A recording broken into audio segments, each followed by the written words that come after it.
A few months ago, I was teaching an Introduction to Scent Work seminar to a AKC Obedience Club, and at the end of the seminar, someone asked me how to build one of these odor imprinting tubes. They're fairly simple, and I assured them that there was probably tons of videos on YouTube about how to build them.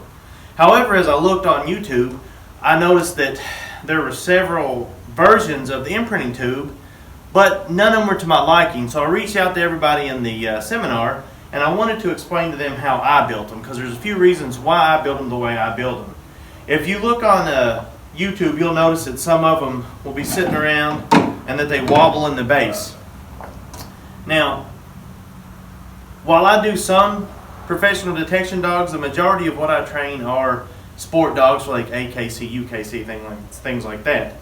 Many times people come to me because their dog is fearful, and they're hoping that scent work will help make the dog more confident. So if you have a dog that comes up to the tube and this thing's rattling and moving, you're looking at an issue where it could produce a fearful dog. Also, as we look inside some of these, you'll see that when they do the drain to cover up the odor, that it rattles inside of it as well. So I wanted to explain to them how and why I made my imprinting tubes the way I do. First off, everything you need to build one is in a real simple trip to Lowe's. This is a 4-inch, 45-degree elbow. I get the street fitting because you notice it goes from thick to thin, and there's a reason behind that. Then I get the PVC closet flange, the Casper's 3-inch drop-in drain, and a 3-inch PVC pipe.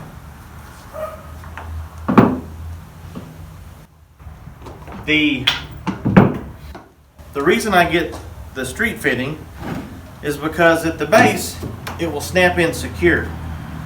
It's so secure that it doesn't spin and no gluing will be needed. However, it'll still allow for you to pull it apart and clean it in the future. So there's the majority of your odor imprinting tube already together.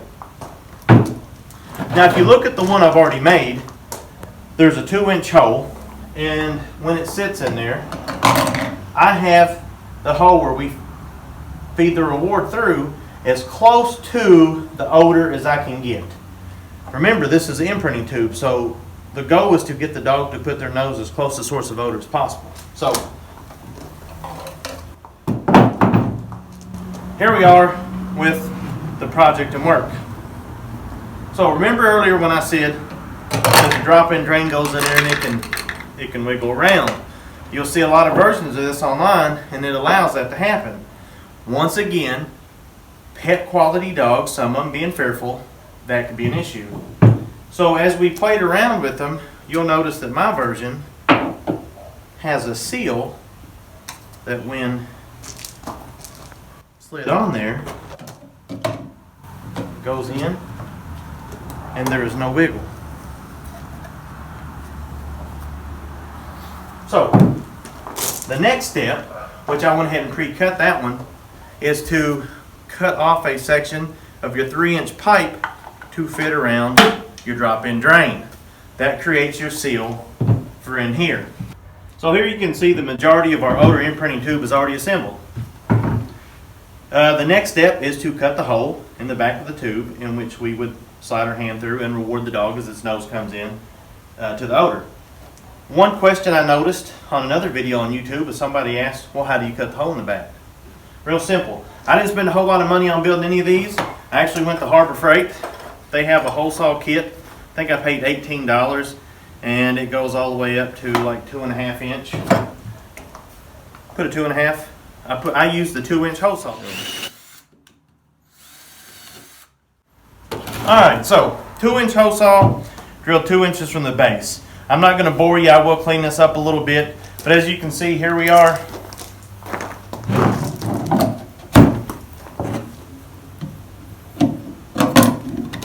All but done. All that's left is the base. I used a treated 2x10, so I had a 2x10 plank.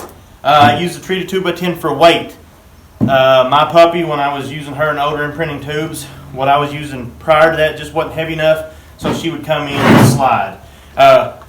It's really important to make sure that we go these extra steps to make sure nothing rattles, nothing moves, nothing slides around. We don't want to instill bad habits in the early stages. So for the final step, we have the base. Like I said earlier, I used a treated 2x10. I just cut it in 1 foot sections. I didn't go out and buy any special screws. I had some extra drywall screws that were short, and I just secured it to the base.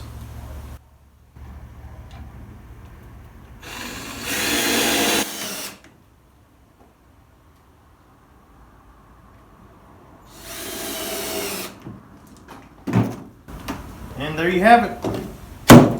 A finished scent tube. Cheap, effective. Let's have fun.